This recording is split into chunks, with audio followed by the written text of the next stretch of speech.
ये 2-2 किलो की बंदूक 60 साल की उम्र में घंटों घंटों उठाए रखना कैसे किया आपने ये? आपके कारण, आपके डर से दहेज लेने की प्रथा भी बंद हो गई। लोग बोलने लगे कि भैया दहेज लोगे तो शूटर दादी गोली मार देंगी।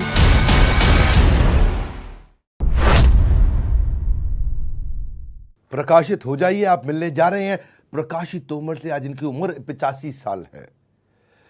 सबसे ज्यादा उम्र दराज शार्प शूटर। आज चलेंगी बहुत सारी गोलियां, सुनिएगा ध्यान से। 100 से ज्यादा मेडल जीत चुकी हैं। हमारे देश के राष्ट्रपति के द्वारा फेलिसिटेटेड हैं। सांड की आंख, आपने पिक्चर देखी होगी तापसी पन्नू की, जो उन्होंने तापसी पन्नू ने प्रकाशित तोमर जी का ही रोल निभाया था। तो आपका बहुत स्वागत है शूटर दादी। धन्यवाद है बेटे। धन्यवाद आपका। आप इस उम्र में जब लोगों का आंखों की क्षमता खत्म हो जाती है, सुनने की क्षमता खत्म हो जाती है, हड्डियां कमजोर हो जाती हैं, याददाश्त चली जाती है, सांस लेने में तकलीफ होती है, शरीर को संभाल नहीं पाते हैं, बीपी हार्ट का इशू होता है, उस समय आपने बंदूक थाम ली। कैसे किया आपने ये? बेटे देखो, कभी ये ना सोचो मन में कि मैं बूढ़ा हो गया। तन बूढ़ा हो जा, मन बूढ़ा नहीं होता। मन को ठाड़ रखो, जो चाहा वो कर सकता है। दूसरी बात यह है कि मैं कभी अपने को हार नहीं माननी। मैं इतनी आगे बढ़ी, कभी अपने को कमज़ोर नहीं मानना। एक बात पूछना चाहता हूँ कि ये 2-2 किलो की बंदूक 60 साल की उम्र में घंटों घंटों उठाए रखना कैसे किया आपने ये? इस उम्र में मैंने बचपन से गंडासा फेरना, न्यार काटना पशु का, चक्की पीसना, आटा, 5-5 पशु की धार निकालनी, तो मेरे हाथ मजबूत थे। इसलिए मैं छर्रे चलाने में परेशानी नहीं मानी, बंदूक संभालने में। 5 भैंसों का दूध निकालते थे आप? हाँ, नहीं, 5 भैंसों का दूध निकालने में, भैंस का दूध तो बहुत मुश्किल होता है निकालना। मजबूत हाथ हो जा, मैंने धड़ा धड़ काटी। मैं सुना आपके 8 बच्चे हैं? हाँ, 8 बच्चे मेरे। 8 बच्चों को संभालना, उसके बाद अपना निशानेबाजी करना, ये कैसे किया आपने? देखो, बच्चे तो जब बड़े हो रहे थे, बच्चों का मुझे सपोर्ट मिला। गुजरक्कू का सपोर्ट नहीं मिला, मेरे हस्बैंड का, जेठ का, किसी का सपोर्ट नहीं मिला। बच्चों का सपोर्ट मिला कि खेलो, तुम अपना शौक करो, पैसा हम लगाओगे, अपना शौक करती रहो, जहाँ लो खेल जा खेल लो। आप देवरानी थी कि जेठानी थी? मेरी जेठानी थी। वो जेठानी थी। हाँ। आप देवरानी थे। हाँ। तो हर जगह देवरानी जेठानी का झगड़ा होता है, आप लोगों में नहीं होता कभी झगड़ा? कभी झगड़ा नहीं हुआ, कभी नहीं हुआ। इतने प्यार था, टेम कटा हमारा। हम एक खेत में जाते दोनों, बुग्गी भर के खेत में ले आवे थे। हमारा इतने प्यार था, टेम कट था। अभी के बतावे किसा की ना होगा। हमारा तो एक कटोरी में सब्जी खानी थी, रोटी एक जगह खानी थी। तो प्यार तो टेम कटा और बड़े प्यार तो रहे। आज वो चली गई, मुझे दुख तो बहुत है, लेकिन अपने को संभाला कि आगे बच्चों को भी बताना है, उन्हें कुछ प्रेरणा देनी है, अपने को संभाल कर आगे बच्चों की कोशिश करी। मैंने सुना कि आपका पहले लोगों ने थोड़ा मजाक भी उड़ाया, कारगिल में जाएंगी बुढ़िया, ऐसा कुछ कठोर शब्द भी बोले गए। जैसे मैं लड़की को लेकर चली, पोती को, बेटी को, लोगों ने बहुत मजाक उड़ाया, ये बुढ़िया जाएंगे कारगिल में, ये चला मैं बंदूक। तो मैंने भी सोचा कि लोग कहें कि समाज नहीं देखा, लड़की को, जवान लड़की को लेकर और बाहर फिर रही, समाज का ज्ञान नहीं है। तो सबकी सुन के ऊपर वाले की प्रार्थना करी तो मेरा साथ दे, और मैं लड़की आगे बढ़ाई। उसमें मेरी लड़की एक आर्मी में होगी, एक पंजाब पुलिस में इंस्पेक्टर होगी। तो मैं भगवान का बहुत शुक्र मानना, लोगों के मुंह नीचे को हो गए। जिन्होंने कितना मजाक उड़ाया, आज देखिए आप। हाँ, ये सिलसिला जो उनका कठोर था, चुपचाप आप चोरी छिपे ट्रेनिंग पे जाती थी? हाँ, मेरा हस्बैंड कहने लगा था कि आर्मी में जाइए और वहाँ आर्मी में जाकर उसमें लड़ाई करिए। मैं थोड़ी ट्रेनिंग तो कर लूँ, जी भी तो जाऊंगी, नू के वहाँ सुदम सुद मरूंगी। हाँ। थोड़ी ट्रेनिंग ले लेने दो। हाँ। मैं कभी हार नहीं माननी। तो इसलिए लड़की बढ़ाई आगे और मैं भी बढ़ी। आपने कई बार बोला दादी कि आप हार नहीं मानते, पर कभी ऐसा समय आया कि आप हताश महसूस किया हो, क्या है सब, ये क्यों हो रहा है समाज में ऐसा? बहुत उम्हा लगा था कि हमने ये फारूक ने कहा, जो कोच ने, कि दादी इनकी साथ जाकर थे लड़की की, बैठ के देखा। एक दिन कह रहा छर्रा चला के देखो दादी, चला के देखो, ट्रेन में लग गया कि दादी प्रैक्टिस करे करो, तुम तो बहुत अच्छा करोगे। मैं कहा नहीं, हमारी विद फैमिली बड़ा परिवार है, कोई मन नहीं करेगा, कोई कुछ कहेगा, हम बच्चों को सिखाएंगे, हम नहीं करें। कि दादी थारे तो बहुत हाथ मजबूत हैं, तुम प्रैक्टिस करो। मैं कहा नहीं, हमारे आदमी करण नहीं देने के, कहने बताइयो ना, थारे गुरु हम बतावे नहीं, अपना काम करो। जग में पानी लिया, प्रैक्टिस कर ली, इनके सुबह को इनकी गैला के छड़े चला गई। तो उस टाइम आपका शेड्यूल क्या होता था? शेड्यूल मतलब दिनचर्या, सुबह क्या करते थे, दिन में, शाम को, रात को? हम सुबह उठ के अपना नाश्ता वास्ता करके चून पीस लेते वक्त, फिर उठ के अपना हाथ मुंह धो के नाश्ता करके खेत में पहुंच जाते हैं। खेत में बहुत पशु थे, उन्हें न्यार काटना खेत में थे, फिर बुग्गी भर के लाना, फिर न्यार काटना मतलब उनके खाने का अरेंजमेंट करना, उसके खाने। पशु के, भैंस के, गाय के खाने का अरेंजमेंट करना। तो घेर में कर निमटा के तावड़े तावड़े जग में पानी लेके, तावड़े तावड़े मतलब जल्दी जल्दी जल्दी जल्दी। हाँ, गाड़ी खड़ी रहती हमारी भट्टे की, उसकी ओट में जग में पानी लेके खड़े हो जाते। ऐसे जग में पानी लेके कितना देर? 1 घंटा खड़े हो जाते, 1 घंटा, आध घंटा खड़े हो जाते, जितना टाइम मिला था। बहुत जल्दी जल्दी काम निपटावे थे। 1 घंटा? हाँ, घंटा भी हो जाते, आध घंटा भी हो जाते। 65-70 साल की उम्र में? हाँ। 1 घंटा जग लेके खड़ा। जग में पानी भी था? पानी, हाँ, पिस्टल कितना वजन का। तो फिर घर आते, काम निपटा के घर पर आ जाते, नहा के खाना खा के। दफ्तरी में लोटे नहीं थे, एक कोठा था उसका, उसमें जग में पानी लेकर खड़े हो जाते। सांझ को फिर सोने की कमी करे थे, 1-2 घंटा सोए कम थे, जग में पानी लेकर खड़े हो जाते। लगन लग गई। सुबह को छोरे चला के देखे हमें थे, वे बहुत बढ़िया लगे थे। तो कोच को भी वहाँ लगा और हमें भी लगा। वहाँ में करी हमने प्रैक्टिस, और वहाँ में खेल ले हम। कोई कभी ऐसा महसूस नहीं हुआ हम ना खेल लें या छोड़ दे इस किस्से को, क्यों दुखी हो रहे ना, बहुत वहाँ लग रहा था। बहुत अच्छा लगा मुझे। हाँ, देखिए मैं ना आपको देख के इतना इमोशनल फील कर रहा हूँ। हमारा एक परिवार है, बड़ा बिजनेस, हमारी कंपनी है, उसमें हमारी एक टीम मेंबर है, उनका नाम है प्रीति देवी, 27 साल की है, मथुरा की रहने वाली है। वो जब हमारी कंपनी ज्वाइन करी थी, IBC के तौर पे कंपनी को उन्होंने हमारी बड़ा बिजनेस ज्वाइन किया, इसी 30 दिसंबर को ज्वाइन किया उन्होंने 2021 में। तो उनके पति ने उनको बोला कि बड़ी आई काम करने वाली, खबरदार अगर ज्वाइन किया तो सोच ले तेरा वो हाल करूँगा, इन सब चक्करों में नहीं पड़ना। उस लड़की ने, उस लेडी ने, प्रीति देवी, बिना बताए घर वालों को अपना कुछ गहना बेचा और हमारी कंपनी ज्वाइन करी। पहले महीने जब 1 लाख रुपए कमाया और जाके पति के हाथ में दिया उन्होंने, तो जो है लाख रुपए जब पति के हाथ में आए तो भाई साहब वो पूरी तरह पत्नी के सपोर्ट में आ गए और अब बोल रहे हैं बहुत बढ़िया, बड़ा बिजनेस कमाल कर दिया। ये हमारा एक IBC एक मॉडल है जहाँ पे आके महिलाएं, बच्चे, बूढ़े हमारे साथ जुड़ते हैं, पैसा कमाते भी हैं, ग्रो करते हैं, हमारे साथ में मिल करके मेहनत करते हैं। पर आपसे मैं पूछना चाहता हूँ कि हर स्पोर्ट्समैन को और हर स्पोर्ट्स वुमेन को अपना एक पहला मेडल याद रहता है, तो आपका पहला मेडल पे एक्सपीरियंस कैसा था? आंख में आंसू आए थे, इमोशंस क्या थे, क्या फील किया था, कैसा लगा था आपको? देखो, पहला मेडल मैं चंडीगढ़ लिया था, यूपी स्टेट में पहला। मुझे बहुत खुशी मिली, ना मेरे आंसू आए ना मुझे गम हुई, मुझे बहुत खुशी मिली, तो मेडल हो गया। मैंने सुना आपने वहाँ DIG को पुलिस के आपने हरा दिया था उसमें। तो मैं इसीलिए तो कहूँ, मैं कभी हार नहीं माननी। पहली में, अरे मेरी कैटेगरी में बुला के मेरे पे 32 बोर की मेरे हाथ में दे दी कि दादी मैच कर। कोच बोल लिया, मैं कहने की इसे कुकर चलाऊंगी भाई, ये तक तो हो ही है। वह कहना दादी इसमें 5 गोली मैंगजील में भर, इसमें ओके कर, और 1 गोली चला धर, 1 गोली चला धर, ऐसे ही कर दिया। मुझे यही नहीं था कि आप कुकर झटका दे, उल्टा जब गोली लेकर झटका दे। वाह, मैंने धड़ाधड़ मैच कराया, उसका मेरा गोल्ड मेडल लगा, उसका सेकंड का हो गया। वो तो बगल खड़ा हो गया, रूस सी गया।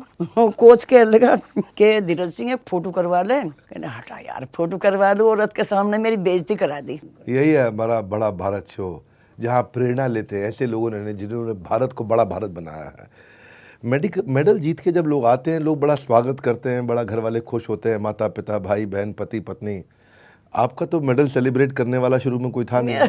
मेरा किसी ने स्वागत करा ना किसी ने खुशी मनाई। दुख भी नहीं मानना, खुशी भी नहीं मनाई, अपने मेडल ले आए, छुपा के धर दिए। बस बस तो मन में लगा नहीं है मेडल किसी को दिखाऊं, मैं बताऊं कि देखो मेडल जीत के आई हूँ? कभी हुआ ही नहीं, ऐसी बात का कहीं लगन नहीं हुई दिखा दूं या कुछ कर दूं जी। वो मेडल हराया वो धीरज सिंह DIG जी, वो मेडल लाई, बच्चों ने, हम छुप छुप कर करे थे, 1 साल छुप छुप कर करा, तो वो मेडल दिखाया बच्चों ने कि ताऊ पापा ये गोल्ड मेडल मिला ने, इसमें सोना आवे। अच्छा कहा, अब फिर तो खेल लेंगे, अब खुल के खेलो। हाँ 1 साल बाद खुल कर खेल ले। नहीं देखो पिक्चर देखियो, किसी ने इंदो घूंघट रहा हमारा पिक्चर में भी, उसमें घूंघट रहा, इतना शूटिंग करी, वो जीव खुदा फिर बेधड़क होकर खेल ले। ये जब पहली बार आपके हस्बैंड को पता चला था, आपके पति को पता चला था, अब तो उनका स्वर्गवास हो गया है, लेकिन जब उनको पता चला पहली बार मेडल गोल्ड का है, तो बाद में पता चला उनको कि भाई सोने का होता है, तो उन्होंने कहा चलो खेलो। पहला रिएक्शन क्या था उनका? पहला ये था कि घर से बाहर ना निकलो, घर से बाहर क्यों जाओ, धक्के खाती फिरें, अपना काम नहीं होता, ये बोल लग रहे थे। तो हम छुप छुप कर जहाँ थे, वो मेरी जिठानी का पता लगा कि या जा, वो उसे भी नू कहे या इसे भी ले जा लग रही, इसे भी छुपा छुपा कर ले जा। तो ये था उनका मकसद कि घर से बाहर ना जाओ, घर में रहो। फिर आपने कंटिन्यू कैसे किया? देखो जैसे चंडीगढ़ गए, बच्चों ने कहा थारी माँ कहाँ गई? हमारी माँ सांझ को आऊँगी, कीर्तन में जा रही। जो हम तमिलनाडु गए 1 हफ्ते के लिए, कहा कि बच्चों थारी माँ कहाँ गई? थोड़ा ध्यान दें थे, घर पे घेर में ही रहे थे ज़्यादा। कहने लगे हमारी माँ 8 दिन 1 हफ्ते के लिए घर गई अपने। ये झूठ बोल रहे थे बच्चे। आपके कारण, आपके डर से दहेज लेने की प्रथा भी बंद हो गई। लोग बोलने लगे कि भैया दहेज लोगे तो शूटर दादी गोली मार देंगी। ये जो पिक्चर जो बनी थी, ये पिक्चर कितनी असली थी और इसमें कितनी चीज़ें लगता है कि स्टोरी थी, मसाला था, या रियल पिक्चर थी ये पूरी तरह से?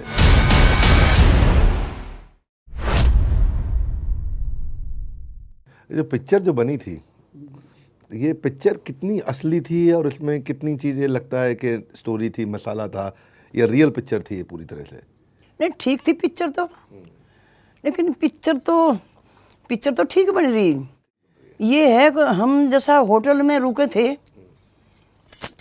हम बम्बई जहाँ थे बहुत होटल में रुके थे, हमें ये ज्ञान नहीं था कि कहाँ तक टंकी खुले, कौन सी बंद हो, कौन सी तरली खुले, कौन सी तो ऊपर ली। हमने एक खाना खान जहाँ थे, चलते मैं टंकी खोल दी, वह खोल दी ऊपर की, सारा मेरे ऊपर सारा पानी पड़ गया। डिगड़ी बार में लड़की भी थी, मम्मी क्या करी आई? कुछ नहीं वो पता नहीं था टंकी कौन सी खोलनी, वह खोल दी दूसरी ऊपर की, वो मेरे ऊपर पानी गिर गया। तो हमें इतना पता नहीं था भाई। पिक्चर में सब काम ठीक है, पिक्चर तो ऐसी बन रही जैसी हमने। तापसी पन्नू ने आपका रोल किया था, बहुत बढ़िया निभाया। तो तापसी पन्नू को ट्रेनिंग आप ही ने दी थी? मेरे घर पर रही थी। कितना दिन? मेरे नज़दीक तो नहीं, पिक्चर बनी थी ना मेरे घर की बाजू की जड़ में, तो वो तो वहीं आई रही थी। मेरी ट्रेनिंग रहती सारी, मेरी भाषा सीखी, मेरी चाल सीखी, मेरे कैसे कपड़े बनवाए। मैं कहनी बेटी सीख ली खूब, कहने की मेरे पास खूब आ गई। अच्छा तो कितने दिन रही आपके साथ तापसी? 2.25 महीने। 2.25 महीने रहे। खाना भी वहीं खाया, दोनों हीरोइन ने, घर का बना हुआ, और वहीं कमरे में रहती मेरे तरह। वहाँ कोई 5 स्टार होटल, बड़ा होटल तो था नहीं वहाँ? नहीं कुछ भी नहीं था, बाजू में वहीं पर पिक्चर बनी थी। तो चारपाई पे सोती थी हीरोइन भी? हाँ, एक तो मेरे घर पे ही सोवा थी, एक वहाँ जा थी मेरठ। तो मैंने ऐसा भी सुना है कि गांव में आपके कारण, आपके डर से दहेज लेने की प्रथा भी बंद हो गई। लोग बोलने लगे कि भैया दहेज लोगे तो शूटर दादी गोली मार देंगी। हाँ बहुत जगह जिक्र हुआ कि चुपचाप शादी कर लो भाई, लड़की को सहयोग करो, बढ़ाओ, इन्हें आशीर्वाद दो। तो दहेज की कौन सी बात है, जो दहेज मांगेगा कोई। बहुत जगह जिक्र हुआ कि दादी गोली मार देगी। हाँ ये भी जिक्र हुआ खूब। नहीं जिक्र हुआ या आप जाके धमका भी देते थे? हुआ भी है। मैं हाँ बोला भी, जो कोई दहेज मांगेगा ये सोच लिया कि दादी वहीं आ लगी और वहीं गोली चला देगी। तो कभी हुआ भी ऐसा कोई सीन जहाँ पे आपने हवाई फायर करी हो? हाँ एक करी, एक आध जगह देखी करके। मेरे घर में वो है राइफल, उसकी गोली चला के देखी।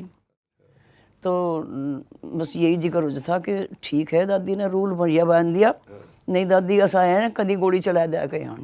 लड़कियों के लिए आपने वास्तव में हमारे देश में बहुत उत्साह बढ़ाया है और मतलब आपकी जो कहानी है उससे हर वर्ग को सीखने को मिलता है। आप इन लड़कियों से, सारी बच्चियों से आप क्या मैसेज देना चाहेंगी आज, जो आपको आज देख रही हैं, आज परिवार के लोग आपको देख रहे हैं, अगर आप उन्हें एक मैसेज देना चाहें, सीधा कैमरा में उनको बताना चाहें, क्या मैसेज है आपका? हाँ, उन्हें ये संदेश देना चाहूँ कि लड़की हो लड़के हो, उन्हें गेम कुछ ही हो, उसमें मेहनत करनी चाहिए, बहुत मेहनत करनी चाहिए। मेहनत करके फिर उन्हें कुछ जो खोवेंगे तो कुछ पाएंगे।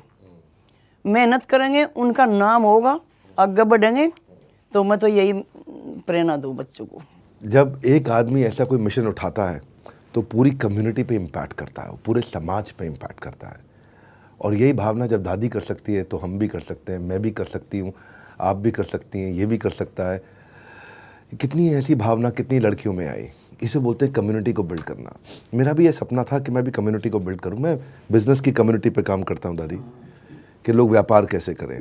एक फेसबुक आता है, लिंक्डइन आता है, इंस्टाग्राम आता है, ऐसे ही मैंने बड़ा बिजनेस का एक कम्युनिटी बनाया। हमारी ऐप लोग डाउनलोड करते हैं आज, बहुत अच्छी बात है बेटे। आज हज़ारों लोग, लाखों लोग दादी हमारी ऐप पे आकर के बिजनेस का कंटेंट डालते हैं, आपस में फ्रेंड्स बनते हैं। जैसे फेसबुक पे फ्रेंड्स बनते हैं, आपका फेसबुक अकाउंट है दादी? मेरे पे नहीं, मैं जानती नहीं बेटे, मेरी बेटी जाने। आप चलाते हैं उनका फेसबुक अकाउंट? यही चला भाई मेरा फेसबुक। हाँ, दादी को आप बड़ा बिजनेस में भी अकाउंट बनाइए और वहाँ पे भी वो ज्वाइन कर सकती हैं और वहाँ पे दादी आकर के कोई लेसन सिखा सकती है। इनका वीडियो बनाइए, मैंने अभी देखा इनका वो वीडियो, वो बांग्ला गाना है, मूंगफली काचा बादाम।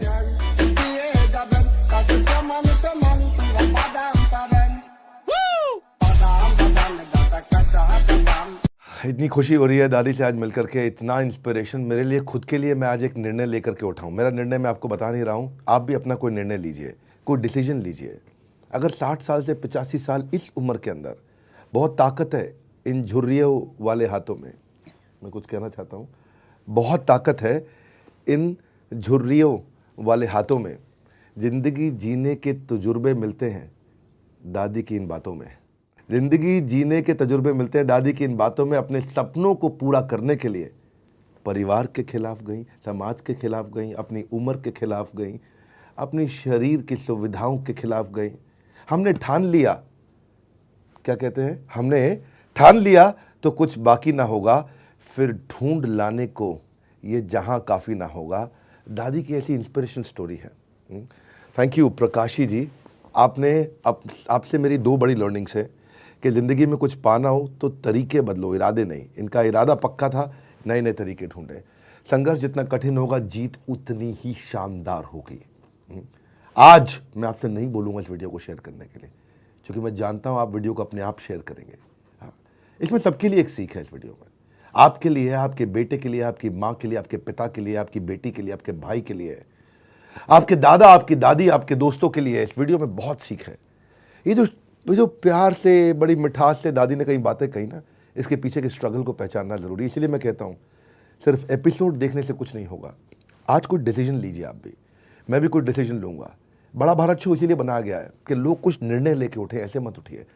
क्या वो डिसीजन लेना चाहते हैं जो आपकी ज़िंदगी बदल सकता है, जो दूसरों को प्रेरित कर सकता है। इस वीडियो से सबको प्रेरित करिए।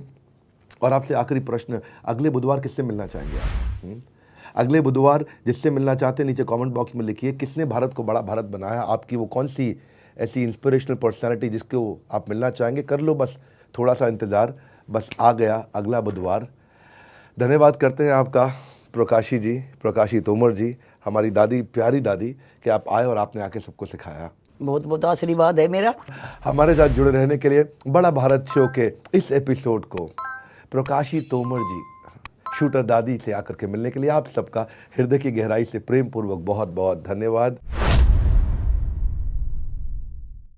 12 नदियों में आपने पानी भर दिया, तो ये अद्भुत कार्य है। तो इसके बारे में समझाइए। 13,000 जो जोहड़ बनाए, इनका 12 नदियों से भी कोई रिलेशन है? मैं आपसे ये पूछना चाहता हूँ, आम आदमी के लिए क्या उसको भी कोई शिक्षा दे सकते हो वो वाटर कंजर्वेशन शहर में, गांव में, अपने घर में कैसे कर सके?